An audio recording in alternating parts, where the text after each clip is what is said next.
Hi viewers, నేను మీ ముందుకు ఒక ప్రశ్నతో వచ్చాను.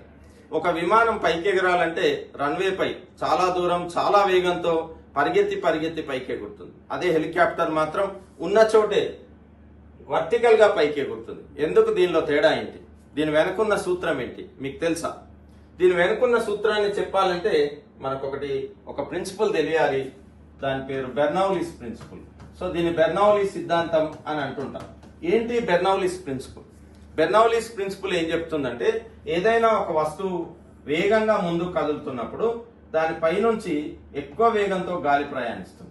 ఎప్పుడైతే ఎక్కువ వేగంతో గాలి ప్రయాణిస్తుందో ఇక్కడ ప్రెజర్ తగ్గుతుంది. కానీ కింద మాత్రం తక్కువ గాలి ప్రయాణించడం వల్ల ప్రెజర్ ఎక్కువ ఉంటుంది, కాబట్టి అది పైకి ఎగురుతుంది. ఇది బెర్నౌలీస్ ప్రిన్సిపల్. మరి బెర్నౌలీస్ ప్రిన్సిపల్ ని మనం ఇక్కడ చూస్తాం.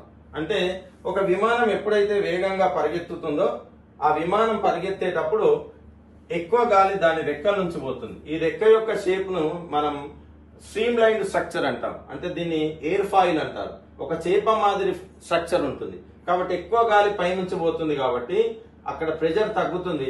కాబట్టి ఈ విమానం పైకి ఎగురుతుంది. దీన్నే మనం డైనామిక్ లిఫ్ట్ అంటాం. So this is called dynamic lift. ఇది ఒక విమానం విషయం. మరి ఒక హెలికాప్టర్ విషయంలో ఇది ఎలా సాధ్యం అంటే, హెలికాప్టర్ విషయంలో దీనికి పైన పెద్ద రెక్కలు ఫ్యాన్ ఉంటుంది. ఇది వేగంగా తిరుగుతుంది. చాలా వేగాన్ని పుంజుకునేంత వరకు హెలికాప్టర్ పైకి ఎగరు. ఎప్పుడైతే ఎగురుతుందో అంటే వేగంగా తిరుగుతుందో అక్కడ ప్రెజర్ తగ్గుతుంది. సో పైన ప్రెజర్ తగ్గుతుంది, కింద ప్రెజర్ ఎక్కువైతుంది. కాబట్టి హెలికాప్టర్ పైకి ఎగురుతుంది. సో విమానమైనా లేదా హెలికాప్టర్ అయినా ఎగరడానికి సూత్రం బెర్నౌలీస్ ప్రిన్సిపల్.